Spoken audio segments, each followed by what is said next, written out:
Hello everyone, I'm your hostess with the mostest, 8-Second Gaming, and in today's video we are going to be talking about the Season 5 support tier list. There have been some changes that are swapping up the meta, and you guys want to know exactly what those are, so I'm here to help. But if you guys are looking to take your Overwatch to the next level, then you need to check out the GameLeap website right now. Over there we have top level coaches, including myself, creating the best, most highly informative guides to make you the best player you could possibly be. Doesn't matter if you want to get better aim, position making, decision making, or literally anything else, we have guides for you. So click the link in the description, pick yourself up a membership, and start to improve today.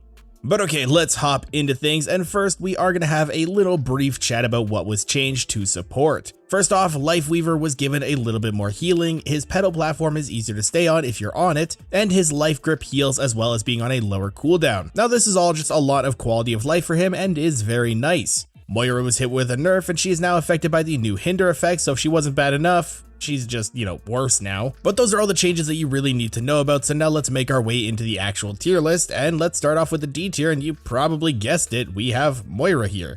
Yeah, she places lower than Lifeweaver. The only playstyle that really works on her right now is an aggressive one that forces enemies to make decisions or mechanic checks DPS players. And it was a fairly potent playstyle in comparison to sitting back and healing. But now, at least against Cassidy, she pretty much isn't allowed to go for this play at all. Because if she doesn't have Fade when he looks at her, essentially wasting Fade for a potential play, she will be hindered and risk death. So it is not looking too good for Moira during this patch. Next up, still in the D tier, but a little bit higher than Moira, we gotta put Lifeweaver. His buffs were significant, don't get me wrong, they're nice quality of life, but it's still hard to see him find value in such an aggressive meta reliant on pushing out high resource plays. He keeps people safe, that's for sure, but that's pretty much it. And his heals are extremely lackluster. We are sure if Blizzard actually gives him another nudge in the right direction, he could see more play, but for right now, it is really difficult to justify putting him any higher, even just slightly into C tier. But maybe the meta will evolve, maybe he'll get some changes, maybe he'll play out just a little bit different than we expect, so, maybe in the future he will change. But now we can move into the actual C tier, and first up, we've got Mercy. Yeah, she is the bottom of the C tier, as she just doesn't find the value we would like to see from her. She enables her own teammates ever so slightly, and has no disabling effects for enemies, which just like Lifeweaver makes it very hard to justify her being any higher. For Mercy to move up ranks, we are going to need a real overhaul in the meta, as Junker Queen and Ramatra still look to dominate the scene. Being able to support their high-speed, brawly playstyle is crucial, and she doesn't offer anything to defend against it either, which puts her into the bottom of the C tier. But now hold on, because we are already jumping into the B tier. We find it difficult to put anyone else lower than here because the other picks are just so high value and so viable in the meta. But placing the lowest tier, we gotta put Brig. She does amazing as a defensive measure that allows for her aggressive play with certain picks such as Junker Queen, but she is mainly a defensive tool for protecting your other support.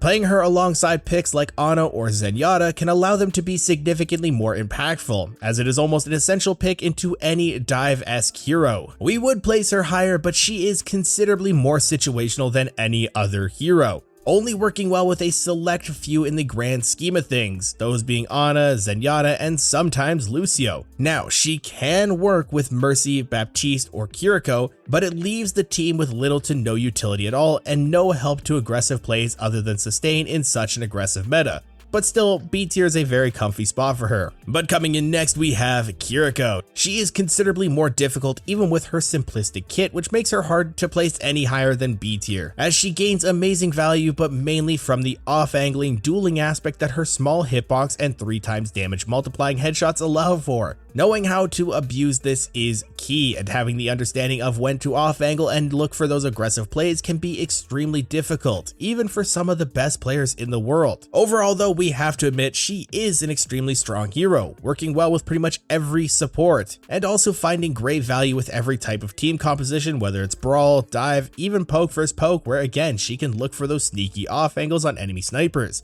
So we feel pretty comfortable and confident putting her in the top of B tier. But now it is A tier time, and these are some real carry picks, and we gotta start off with Lucio. There is no shame being in the bottom of A tier, and frankly we'd put him even higher, but we must look for a combination of team play, compatibility, and carry potential. Thankfully, Lucio is one of, if not the best supports when it comes to helping the team, as his speed boost is one of the most unique abilities in Overwatch. His carry potential is the only thing that is lacking, especially with the addition of Cassidy's Hinder, which almost fully negates any redditing potential from a Lucio, as it does completely negate his wall riding. Still, he is not only very compatible, but essential for Brawl, and even some dive compositions depending on the situation and maps. So just in the A tier, but well above B, feels like an amazing place to put him. Now, to move up in A tier and hope to move into S tier, you are going to need to meet all three: compatible, great team play, and great carry potential. So first has to be Ana. Ana works amazingly well with all team compositions, including Brawl and Poke. Contrary to what most may think, her ability to keep people up regardless of her lack of AoE heals in a Brawl composition is actually extremely good. And even in Poke comps, although generally not opted for, she can survive quite well. Her downfall is her lack of mobility. She has great duel potential if one singular DPS were to go on her, as her abilities are extremely potent and unique in their own way, and both can actually single-handedly win team fights, let alone a one-on-one fight. And although she cannot hit headshots, she still technically does the same damage as a Cassidy, more or less. You pack all this into a support with high healing output that can play from across the map, and you have yourself an amazing support hero for carrying matches, especially with dive compositions. But now we gotta put Baptiste.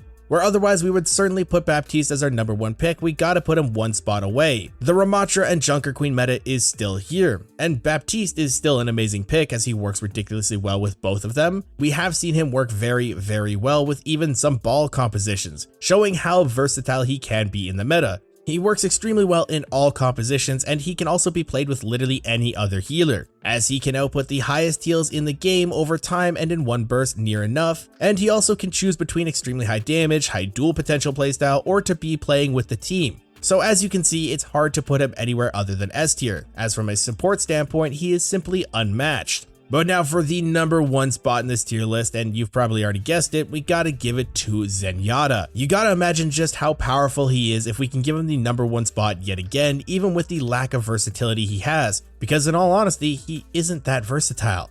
Zenyatta is amazing in Poke compositions and can be great in dive. However, in this meta, he cannot be played with Brawl comps. However, no one said not to play it against. He can single-handedly shut down any attempt to brawl simply by staying alive thanks to his Discord Orb, disallowing any opportunity for Ramattra or Junker Queen to properly engage and output their high damage and high sustained playstyle. This makes him an absolute powerhouse and single-handedly shakes the meta back to his favor. And sure, he doesn't work well with some heroes. Mercy and Moira are extremely poor picks with him, but that's why they are low ranked anyways. Your other healers shouldn't wish to play such low value supports, but unfortunately that's just the case sometimes. Still, with any support he works well with, those being Ana, Brig, Bap, you find tremendous value. So much, in fact, you will single-handedly dominate games, not even with your damage, but your Discord Orb. The damage you bring out is just the icing on the cake, and that's why we're confident in giving him the number one spot. Overall, not too much has changed for the supports. Some were shifted in the right direction, such as Lifeweaver, and others shifted in the completely wrong one, that being Moira. But let me know if you would change any of the tiers in the comments down below, and if you guys want to stay up to date with the latest greatest Overwatch tips, tricks, and news, don't forget to smash that like and subscribe button. Thanks all for watching. Once again, I'm Game, and I'll see you guys in the next one. But also, if you guys are going to be looking to take your Overwatch skill to the next level, then you need to check out the GameLeap website right now. Over there, we have top level coaches, including myself, creating the best, most highly informative guides to make you the best player you can possibly be. No matter what you struggle with, we have the solution for you. So click the link in the description, pick yourself up a membership, and start to improve today.